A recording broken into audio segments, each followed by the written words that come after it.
नमस्कार, आप देख रहे हैं स्वराज एक्सप्रेस। मैं हूं आकांक्षा ठाकुर आपके साथ। खबरों की शुरुआत करेंगे हेडलाइंस के साथ। पीएम ने वीडियो कॉन्फ्रेंसिंग के जरिए 10 मुख्यमंत्रियों के साथ किया संवाद। कोरोना के हालात पर की चर्चा। बोले, राज्यों में कोरोना को हराने से जीत जाएगा देश। राज्यों में टेस्टिंग पर दिया जोर। बीजेपी पर बरसे राजस्थान के मुख्यमंत्री अशोक गहलोत। कहा, सीबीआई और ईडी के सहारे भी सरकार नहीं गिरा पाई बीजेपी। किसी ने नहीं छोड़ा कांग्रेस का साथ। मौजूदा हालात पर सचिन पायलट का बयान। मैंने हमेशा किया सीएम गहलोत का सम्मान, मुझे नहीं मिले गलत भाषा इस्तेमाल करने के संस्कार। बीजेपी पर मनीष सिसोदिया का तंज। कहा, अगर एमसीडी नहीं चला पा रही है स्कूल तो हमें दें, हम बेहतर ढंग से चलाएंगे, लेकिन पहले हलफनामा दाखिल करे बीजेपी। डॉक्टर कफील खान केस में सुप्रीम कोर्ट के इलाहाबाद हाई कोर्ट को निर्देश। रिहाई पर 15 दिन में करे फैसला। शारीरिक पेशी की वजह से ना करे देरी। महाभारत काल से चलन में है वर्चुअल पेशी। राजस्थान में कांग्रेस में महीने भर से चला आ रहा राजनीतिक संकट खत्म हो गया है। नाराज चल रहे पूर्व डिप्टी सीएम सचिन पायलट मान गए हैं। सोमवार को सचिन पायलट ने राहुल गांधी और प्रियंका गांधी से मुलाकात की थी। दिल्ली से लेकर राजस्थान तक कांग्रेस के तमाम नेता और कार्यकर्ता बेहद खुश हैं। उधर जैसलमेर के होटल सूर्यगढ़ में कांग्रेस विधायक दल की बैठक होनी है, जहां मुख्यमंत्री अशोक गहलोत बदले सियासी हालात पर पार्टी विधायकों के साथ चर्चा करेंगे। 14 अगस्त से राजस्थान विधानसभा का सत्र है। अब ये देखना दिलचस्प होगा कि पायलट की घर वापसी के बाद विधानसभा में बहुमत परीक्षण कराया जाएगा या नहीं। वहीं विधायकों के साथ बैठक में सीएम गहलोत आगे की रणनीति पर भी चर्चा करेंगे। उधर आलाकमान से बातचीत के बाद सचिन पायलट ने क्या कुछ कहा है, आपको सुनाते हैं। राजनीति में कभी भी व्यक्तिगत द्वेष, ग्लानि या दुर्भावना की कोई स्थान नहीं है और मैंने हमेशा ये कोशिश की है कि राजनीतिक संवाद हो, शब्दों का चयन हो, शब्दावली हो, बहुत सोच समझ के अपनी बातों को रखना चाहिए और किसी व्यक्ति की बात नहीं है, सिद्धांतों की बात है, इश्यूज की बात है। हम लोगों ने जो मान सम्मान, रिस्पेक्ट, स्पेस, रिगार्ड जो होना चाहिए कार्यकर्ताओं का, हम सब लोगों का, उसको लेकर इश्यूज रेज किए थे। मुझे इस बात का दुख है कि जिस प्रकार से देशद्रोह का एक नोटिस भेजा गया, मैं समझता हूं, और 25 दिन के बाद उसको वापस लिया गया, क्योंकि देशद्रोह का कोई मुद्दा बनता नहीं था। हम कोर्ट में गए और तमाम तरह के आरोप लगाए गए, उसने सबको कोर्ट ने निराधार साबित किया गया है। साथियों के ऊपर, हमारे विधायकों पर बहुत सारी एफआईआर दर्ज हुई, एसओजी के, एसीबी के तमाम केसेस किए गए, जो मैं समझता हूँ एक ऐसी कार्रवाई थी जो अवॉइड की जा सकती थी। लेकिन आप समझ सकते हैं, मैं सरकार में जिम्मेदार पद पर था, पार्टी का अध्यक्ष था। उस समय अगर इस प्रकार का एक देशद्रोह का मामला अगर कहीं बनता दिखता सरकार की नज़र में, तो वो मैं समझता हूँ बर्दाश्त करने लायक स्थिति नहीं थी। इसलिए मैंने अपना विरोध प्रकट किया, लेकिन 25-26 दिन के बाद उसको वापस लिया गया है, इसको ट्रांसफ़र किया गया है। क्यों लगाया, क्यों वापस किया, इसका जवाब गृह मंत्रालय बेहतर दे सकता है। मैंने अपने इश्यूज रेज किए। मैंने कहा, जिन विधायकों ने अपनी बात को पार्टी फोरम में रखा है, उनके साथ राजनीतिक द्वेषता की भावना से काम नहीं होना चाहिए, एक वेंडेटा पॉलिटिक्स नहीं होनी चाहिए। उनका जो इंटरेस्ट है उसको प्रोटेक्ट करना चाहिए। और हम सब ने जो कहा, पार्टी आलाकमान के सामने कहा है, पार्टी ने इस बात को सुना है, संज्ञान लिया है, रोड मैप तैयार किया है सारे इशू को रिड्रेस करने के लिए। मैंने कोई मांग नहीं रखी है, ना पद की ना पोस्ट की। जब पार्टी ने मुझे दायित्व दिया है, मैंने पूरी निष्ठा, ईमानदारी से उस काम को निभाया है। आगे भी जो काम पार्टी देगी मैं करने को तैयार हूं, लेकिन मैंने अपनी तरफ से कोई मांग पार्टी से नहीं की। अपने परिवार से, अपने जीवन में कुछ संस्कार हासिल किए हैं और कितना भी मैं किसी का विरोध करूं, वो कोई भी नेता हो, किसी दल का हो, मेरा कट्टर दुश्मन भी अगर हो, किसी और दल में भी हो, तब भी मैंने कभी इस प्रकार की भाषा का उपयोग नहीं किया। अशोक गहलोत जी मुझसे उम्र में काफ़ी बड़े हैं और व्यक्तिगत रूप से मैंने हमेशा उनका मान सम्मान ही किया है। लेकिन अगर वर्किंग में, काम करने के तरीके में, गवर्नेंस में अगर मुझे कोई इशू दिखता है तो मेरा अधिकार है कि मैं उसमें अपना विरोध जाहिर करूं। लेकिन मुझे लगता है कि जिस प्रकार की टीका टिप्पणी हुई, जिन शब्दों का प्रयोग किया गया, दुख तो हर इंसान को होता है, मैं भी इंसान हूँ, लेकिन उसको अब मैं समझता हूँ मैं उस पर रिस्पॉन्ड करूँ वो उचित नहीं है। पब्लिक डिस्कोर्स में एक संवाद और एक शालीनता और एक लक्ष्मण रेखा होनी चाहिए, और मैंने अपने 20 साल के जीवन में कभी उस लक्ष्मण रेखा को पार नहीं किया, इसलिए मैं उस पर कोई टिप्पणी नहीं करना चाहता हूं। लेकिन इतना जरूर कहना चाहता हूं कि जिस प्रकार के आरोप लगाए गए, जिस प्रकार की बातें बोली गई, आज वो सब सच दुनिया के सामने आ चुका है। तो राजस्थान की सियासत पर बात करने के लिए हमारे साथ जुड़ गए हैं संजय वोरा, जो कि हमारे रेसिडेंट एडिटर हैं जयपुर से, और रामस्वरूप हमारे संवाददाता। सबसे पहले रुक करूंगी संजय जी, आपका जो सियासी हलचल पिछले हम 1-1.5 महीने से राजस्थान में देख रही थी, कल आखिरकार वो थम गई और पायलट कैंप की, सचिन पायलट की वापसी कांग्रेस में एक तरह से दोबारा हो गई। अब पहली प्रायोरिटी राजस्थान में क्या रहेगी? जो विधानसभा का सत्र लगने वाला है उसमें क्या अभी भी बहुमत परीक्षण होगा? देखिए, वैसे बहुमत परीक्षण की कोई ज़रूरत तो अब नहीं है, लेकिन हो सकता है फिर भी एक ले लिया जाए, ताकि एक बार जब सरकार अपना विश्वास साबित कर देती है, विश्वास मत ले लेती है, तो उसके बाद 6 महीने के लिए कम से कम वो उसका जो रास्ता है वो निष्कंटक हो जाता है, उसको दोबारा विश्वास मत लेने की ज़रूरत नहीं पड़ती है। तो आने वाले 6 महीने तक फिर कोई भी आप कुछ भी करें तो सरकार को ज़रूरत नहीं पड़ेगी। लेकिन मुझे नहीं लगता कि अब इतना जब कुछ हो गया है तो शायद इसकी कोई ज़रूरत पड़े। जो सामान्य से जो विधेयक होंगे या संकल्प होंगे वो पारित करवाए जाएंगे, और जब वो ध्वनिमत से पारित हो जाएंगे सरकार के समर्थन में, तो उसी को एक तरह से आप मान सकते हैं कि वो सरकार का बहुमत साबित हो गया। जी संजय जी, यहाँ पे जिस तरह से हमने देखा था कि लड़ाई जो है वो गहलोत वर्सेस पायलट की चली आ रही थी, तो अब सवाल कई सारे हैं कि क्या जो पायलट हैं वो वापस उन्हीं पदों पर राजस्थान में आएंगे या कुछ और रिस्पॉन्सिबिलिटी उनको मिलेगी, और एक जो वो गहलोत वर्सेस पायलट चल रहा था उसको किस तरीके से हैंडल करेगी कांग्रेस की आला कमान? देखिए, सचिन पायलट के लिए मुझे नहीं लगता कि अब वो राजस्थान तुरंत में लौट पाएंगे, क्योंकि कम से कम प्रदेशाध्यक्ष के पद पर तो किसी और को नियुक्त किया जा चुका है। अब आप जो नए प्रदेशाध्यक्ष हैं वो जिस कम्युनिटी से आते हैं, सरकार कतई नहीं चाहेगी कि उनको अगर इतनी जल्दी हटाया जाए तो उस कम्युनिटी को नाराज़ किया जाए, क्योंकि उसका राजस्थान में सबसे ज़्यादा प्रभाव है, सबसे ज़्यादा उसका बड़ा वोट बैंक है। तो मुझे नहीं लगता कि गोविंद सिंह डोटासरा को हटाया जाएगा। रही बात उप मुख्यमंत्री की, अब ये सचिन के ऊपर निर्भर है कि सचिन ने क्या बात रखी है, क्या वो मानने को तैयार है, वापस गहलोत के अंदर में काम करने को तैयार है। पर तुरंत तो मुझे नहीं लगता है, मुझे लगता है वो दिल्ली में शायद ज़्यादा रहेंगे अब, और अब थोड़े समय के लिए अपने पिताजी की तरह केंद्र में ही राजनीति करें। जी संजय जी, आप हमारे साथ बने रहें, मैं आपके पास लौटूंगी। वहीं इससे पहले कांग्रेस अध्यक्ष सोनिया गांधी और पूर्व अध्यक्ष राहुल गांधी से मुलाकात के बाद देर रात सचिन पायलट ने प्रियंका गांधी, अहमद पटेल और केसी वेणुगोपाल से मुलाकात की। कांग्रेस वॉर रूम में लंबी बैठक के बाद सचिन पायलट मीडिया के सामने आए तो उनका अंदाज कुछ बदला सा नजर आया। सचिन पायलट ने कहा है कि पार्टी पद देती है तो ले भी सकती है, जहां तक मतभेद का सवाल है तो हमारी शिकायतों का समाधान होगा। राजनीति में व्यक्तिगत दुर्भावना की कोई जगह नहीं है। हम लोगों ने, सभी लोगों ने मिलकर 5 साल तक मेहनत कर राजस्थान में कांग्रेस की सरकार बनाई थी, और उस सरकार में हम सब भागीदार हैं। लेकिन जब मुझे लगा कि इन बातों में जहां पर मुझे आपत्तियां थी या जहां पर मुझे लगा कि अपनी बात रखना बहुत ज़रूरी है, तो कांग्रेस के समक्ष मैंने उस बात को रखा। मुझे खुशी है कि कांग्रेस अध्यक्षा ने, पूर्व अध्यक्ष राहुल गांधी जी ने, प्रियंका जी ने, हम सब ने विस्तार से आज चर्चा करी, और हमारे जो साथी विधायक हैं उन सब की बातों को, उन सब के कंसर्न्स को हमने प्लेटफॉर्म पर रखा है, और मुझे आश्वासित भी किया गया है, मैं धन्यवाद देता हूं इस बात का, कि ये 3 सदस्यीय कमेटी बनकर बहुत जल्द उन तमाम मुद्दों का निराकरण करेंगे जो मुद्दे हम लोगों ने उठाए हैं।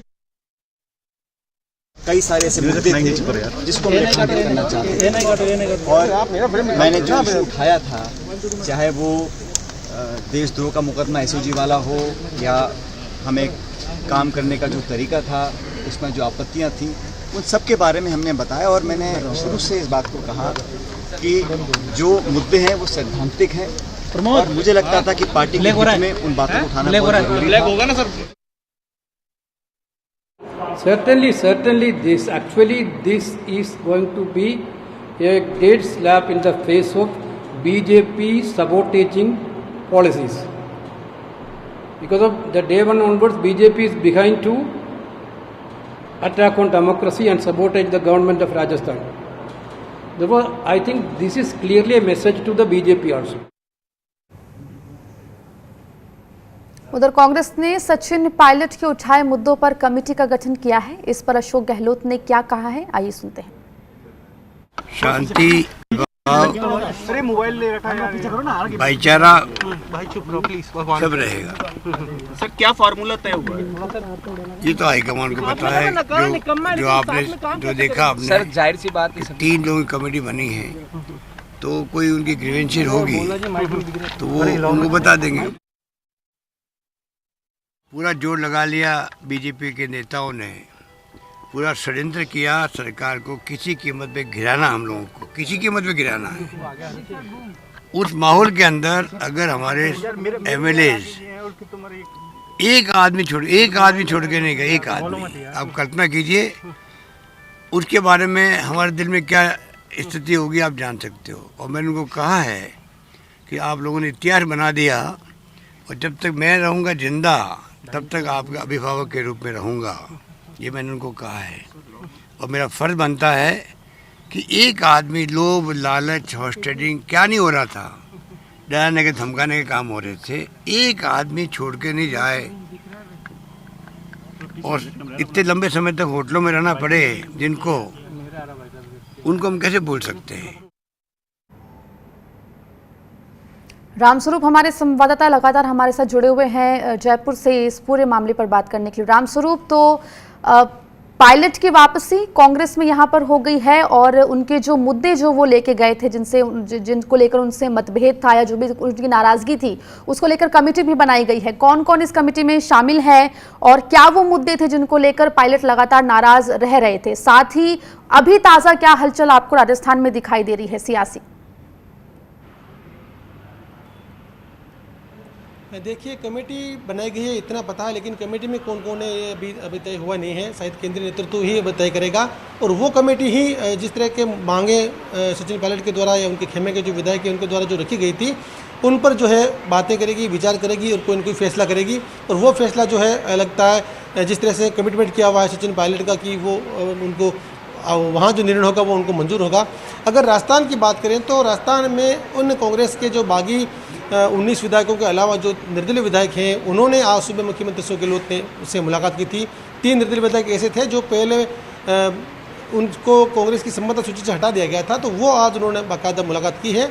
और साफ तौर पर अशोक गहलोत ने कहा कि वो प्रदेश के जितने भी विधायक हैं उन सब के प्रति जो है, जो उनका जिनका समर्थन उनके पास है, वो सबका काम करना चाहते हैं, प्रदेश में सेवा करना चाहते हैं। इसी लिहाज से तमाम जो विधायक हैं वो एकजुट हैं और एकजुट रहेंगे। जी रामस्वरूप, यहाँ पे फॉर्मूले की भी बात हो रही कि क्या फॉर्मूला लेकर आएगी आला कमान और किस तरह से, क्या जो सचिन पायलट है उनको वो पद वापस दिए जाएंगे? और एक जो खबर ये भी आ रही है कि गहलोत खेमे के कुछ जो विधायक है वो नाराज हैं इस बात से कि जो बागी विधायक थे उनको वापस से पार्टी में शामिल किया जा रहा है। तो इसको लेकर क्या कुछ तैयारी कांग्रेस की आपको नजर आ रही है?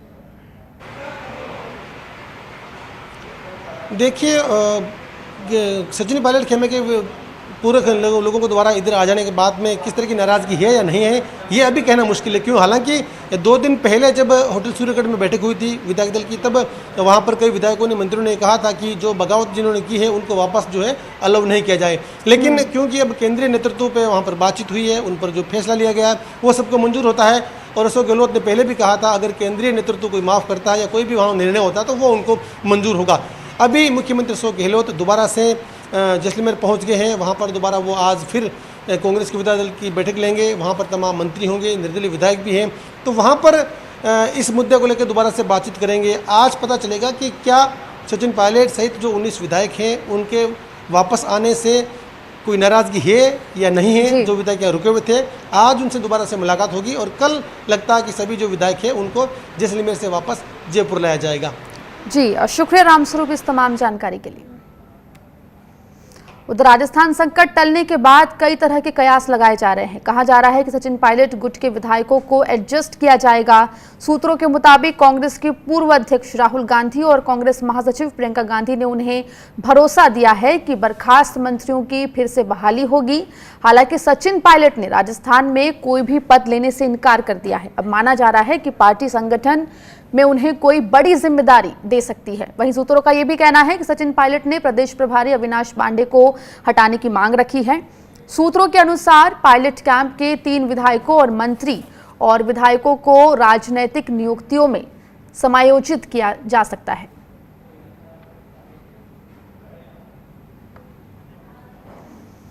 संजय जी हमारे साथ लगातार जुड़े हुए हैं। संजय जी, तो यहाँ पर फॉर्मूले की जो बात है वो लगातार सामने आ रही है कि क्या फॉर्मूला रहेगा विधायकों के लिए, सचिन पायलट के लिए, तो उसको लेकर क्या कुछ जो है खबरें निकल कर आ रही हैं और क्या कुछ कांग्रेस यहाँ पर कर सकती है इन सभी को एडजस्ट करने के लिए?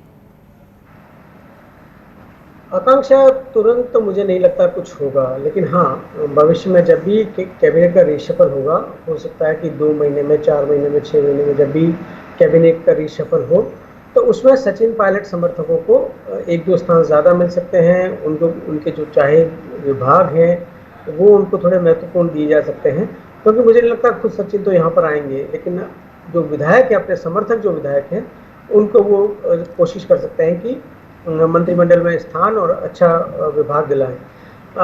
जहाँ तक अविनाश पांडे की बात है, तो वो राहुल के बहुत करीबी हैं और मुझे नहीं लगता कि उनको भी तुरंत से हटाया जाएगा। हो सकता है ये एक मुख्य मांग हो और आगे चलकर इसको भी पूरा किया जाए, लेकिन अभी ऐसा कोई संकेत आलाकमान नहीं देना चाहेगा जिससे लगे कि ये जो समझौता हुआ है ये आलाकमान ने सचिन पायलट की शर्तों पर किया है।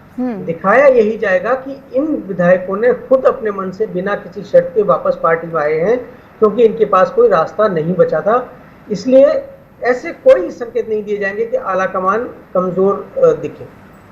जी, तो तमाम जो है चीज़ों को ध्यान में रखकर आगे कोई फैसला होगा जो कि आगे चलकर समय पर ही हमें पता चलेगा। बहुत बहुत शुक्रिया संजय जी हमसे जुड़ने के लिए और बात करने के लिए।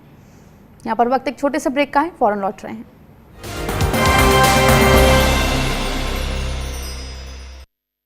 क्या खत्म हो जाएगी एमएसपी? किसान तो कर्जे में जा रहा है, किसान को कुछ भी नहीं बच रहा है। क्या कभी हो पाएगी किसानों की आय दोगुनी? क्यों किसानों से बड़े हैं कॉर्पोरेट के मुद्दे?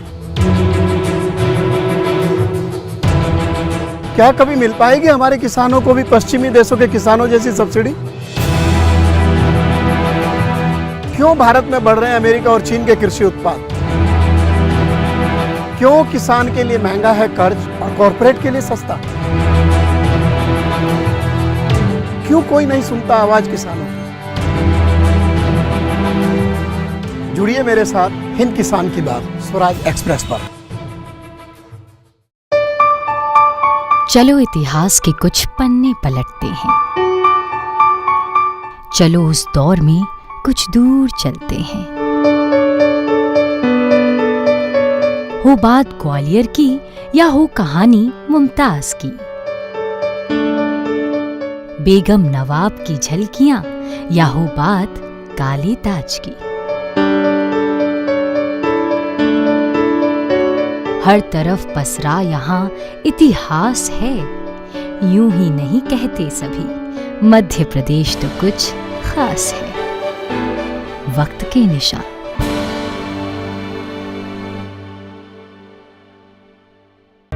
सपने सच तब होंगे जब आप सपने दिखना शुरू करेंगे। ये शब्द हैं उस शख्सियत के जिसके सपनों ने दी इस देश को एक नई उड़ान, डॉक्टर APJ अब्दुल कलाम। और ऐसे ही हर स्टूडेंट के सपने पूरे करेंगे हम, under best guidance of expert faculty team. Admission open in science and technology, humanities, social science, arts and sports. Doctor APJ Abdul Kalam university, Indore. For the details, contact 1800-300-26072.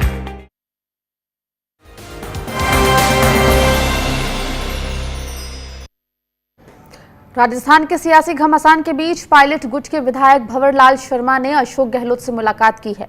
Bhanwarlal Sharma ने कहा कि उनकी नाराजगी दूर हो गई है। भंवरलाल शर्मा ने यह भी कहा कि राजस्थान में कांग्रेस की सरकार पूरे 5 साल चलेगी। आपको बता दें कि भंवरलाल का विधायक खरीद फरोख्त मामले में कथित ऑडियो वायरल हुआ था। साथ में भंवरलाल ने साफ किया कि वो ऑडियो झूठा था। उन्होंने कहा कि वो पार्टी में पहले भी थे और अभी भी हैं और आगे भी रहेंगे। किन मुद्दों पे बातचीत हुई है? मुद्दे क्या विकास के मुद्दों पे बात हुई है, चौधरी कुमार के बारे में, स्वास्थ्य के बारे में, शिक्षा के बारे में, सड़कों के बारे में, पेयजल के बारे में, जो सार्वजनिक जो काम थे उनके बारे में बात हुई। मेरी व्यक्तिगत कोई नाराजगी नहीं। अच्छा, सीएम साहब ने क्या कहा? सीएम साहब ने कहा आपके सब काम होंगे होंगे होंगे, अशोक गहलोत करेगा। उधर जयपुर में 3 निर्दलीय विधायकों ने मुख्यमंत्री अशोक गहलोत से मुलाकात की है। ये मुलाकात करीब 2 घंटे तक चली है। जिन विधायकों ने सीएम से मुलाकात की है उनमें सुरेश टांग, खुशवीर सिंह जोजावर और ओम प्रकाश होंडला शामिल है। इन तीनों विधायकों पर विधायक खरीद फरोख्त प्रकरण के मुकदमे दर्ज किए गए थे। क्या बातें हुई मुख्यमंत्री अशोक गहलोत के साथ आपकी? बातें यही हुई सर, जो बात नाराज़गी थी हमारे मन में, हम 30 दिन दूर रहे उनसे। इस बात को लेकर हमने भी खेद प्रकट किया कि आप हमारे मुखिया थे, आपने इतना प्यार दिया। हमने भी बिना किसी शर्त के साथ समर्थन दिया सरकार को, और 1 सेकंड में मिसकम्युनिकेशन गैप हुआ और हमारे खिलाफ मुकदमा दर्ज हो गया। तो इस बात की तकलीफ़ थी हमें, और यही वजह रही दूर रहने की। सर, उस टाइम आरोप ये थे कि आपने जो है विधायकों से संपर्क किया, पैसे देने की बातें की, इसी बात को लेकर के वो मुकदमा दर्ज हुए। एक विधायक का दूसरे विधायक से मिलना, अगर प्रलोभन या सरकार गिराने की साजिश या इसको अलग अलग जो भी नाम दिए गए अगर वो है, तो हम मिले तो हैं। एक विधायक से मिले, डूंगरपुर का नाम ज़बरदस्ती जोड़ दिया गया। मैंने जीवन में डूंगरपुर नहीं देखा कभी। बांसवाड़ा मेरे बड़े भाई रहते हैं, मेरा घर है वहाँ 40 साल से, आज नहीं 40 साल से लगातार मैं जाता रहता हूँ। वहाँ गया तो हमारी एक निर्दलीय विधायक है रमीला खड़िया जी, उनसे हम मिले, उनको हमने फ़ोन किया, वो आई और बात करके चले गए। हम लोग टैक्सी विजिट थी, खाना खाया हमने ब्रदर के घर पे, और रात को 12 बजे वापस निकल गए क्योंकि सुबह सीएम साहब के पास आना था। पहले भी आपको समय देने का मौका मिला कभी? आज जैसे आपने पूरी बात रखी, क्या पहले नहीं रखी? 1 to 1 तो आज ही बात हुई है। पहले अगर ये हो जाती तो शायद हम 30 दिन दूर नहीं रहते। गहलोत साहब ने क्या कहा, किस तरह की, क्योंकि आरोप ज़्यादा बात रखी और उन्होंने, उनका मन बड़ा है और उन्होंने बड़े मन के साथ इस बात को स्वीकार भी किया कि जब हमारी फ़ोन पे भी बात हुई थी मेरी सीएम साहब से, उसके बाद मुकदमा दर्ज होने के बाद फ़ोन पे भी मेरा संपर्क हुआ, तब भी मैंने उनको विश्वास दिलाया था कभी साबित नहीं हो सकता कि मैं किसी को प्रलोभन दिया या किसी को पैसे दिए। मैं क्यों दूंगा? मैं कौन होता हूँ देने वाला? मेरे पास क्या है जो मैं दे दूंगा?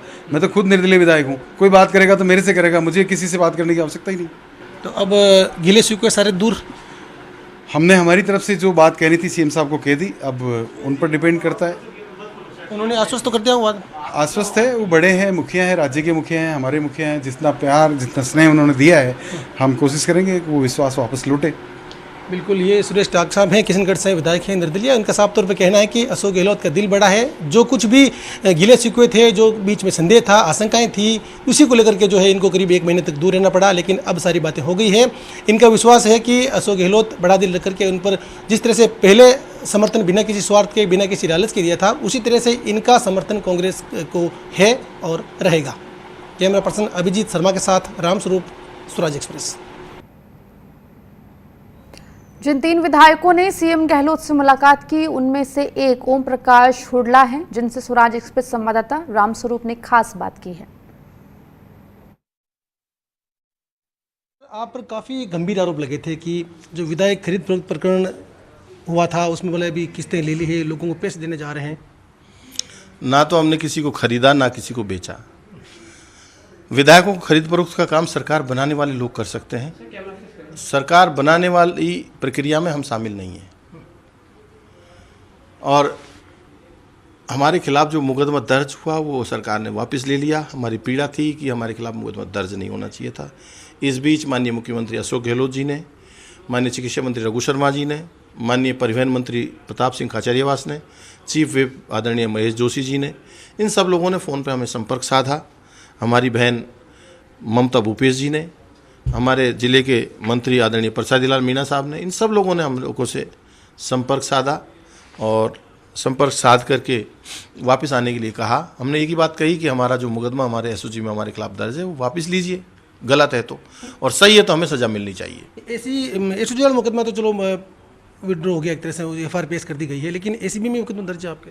मैं आपको फिर निवेदन करूं, एसीबी में एक ही जो रेड हैंडेड ट्रैप जो भी होता है वही मेन उनका मुकदमा होता है। इस तरह की कोई घटना ही नहीं हुई तो फिर मुकदमा किस बात का है? उसकी जांच होनी चाहिए और दोषियों के खिलाफ कार्रवाई होनी चाहिए। तो क्या नाराजगी थी? करीब 1 महीने से ज़्यादा आप दूर रहे, राजस्थान से दूर रहे। हमारे खिलाफ मुकदमा जो दर्ज हो गया था वो गलत हुआ था, वो नाराज़गी थी और मन को पीड़ा हुई थी, लेकिन 3 दिन पहले वो मुकदमा वापस हो गया, और वापस होने के बाद में आज जब हम पहुंचे, माननीय मुख्यमंत्री जी का फ़ोन आया और उनके कॉल पर हम वहाँ पहुँचे और पहुँचकर 45 मिनट की बहुत सौहार्दपूर्ण वातावरण में चर्चा हुई, हमारे क्षेत्र के विकास की चर्चा हुई। उन्होंने आश्वासन दिया कि हम महुआ विधानसभा क्षेत्र में कोई कोर कसर नहीं छोड़ेंगे। इसी बीच क्या पायलट कैंप के विधायकों से या उनकी तरफ से किसी संपर्क पायलट साहब से हमारी कोई मुलाकात नहीं हुई आज तक भी, ना भारतीय जनता पार्टी के किसी नेता से हमारी मुलाकात हुई। सिर्फ ये आरोप जो हैं वो तथ्यहीन और आधारहीन है। मैं मेरे घर पर, मेरे निवास पर मेरे बच्चों के साथ था। तो ये ओम प्रकाश उल्ला जी है, इनका साफ तौर पर कहना है कि आज जो मुख्यमंत्री निवास पर इनकी बातचीत हुई है वो विकास को लेकर हुई है, क्षेत्र में विकास कार्य होने चाहिए। इनका साफ तौर पर यह भी कहना है कि विधायक विकास के लिए ही बनते हैं, जनता के लिए ही होते, काम करने के लिए होते हैं। तो इसी बात को लेकर उनसे बात हुई है और जिस तरह के आरोप लगे हैं वे बिल्कुल बेबुनियाद हैं, उनमें कोई दम नहीं है। जांच पूरे मामले की होनी चाहिए, मुकदमे विड्रॉ ना होकर के उनकी जांच हो ताकि सच्चाई सामने आए, ऐसा इनका कहना है। ये कह रहे हैं कि अगर हम दोषी पाए जाएं तो हमारे खिलाफ कार्रवाई होनी चाहिए, सजा मिलनी चाहिए, लेकिन ये दोषी नहीं है, ऐसा इनका दावा है। कैमरा पर्सन अभिजीत शर्मा के साथ रामस्वरूप, स्वराज एक्सप्रेस। में आगे बढ़ेंगे। कांग्रेस के वरिष्ठ नेता और मध्य प्रदेश के पूर्व मुख्यमंत्री दिग्विजय सिंह ने राजस्थान विवाद को सुलझाने के लिए सोनिया गांधी, राहुल गांधी और प्रियंका गांधी का आभार जताया है।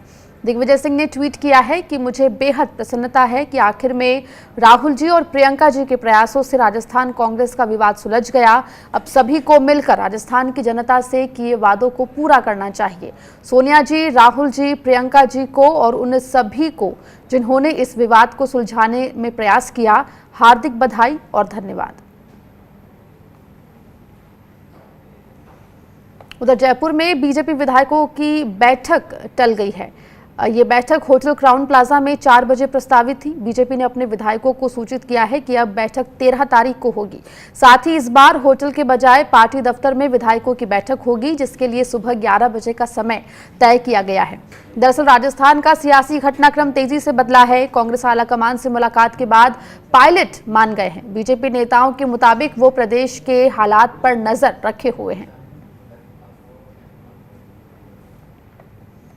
इस बुलेटिन में फिलहाल इतना ही। खबरों का सिलसिला स्वराज एक्सप्रेस पर लगातार जारी है।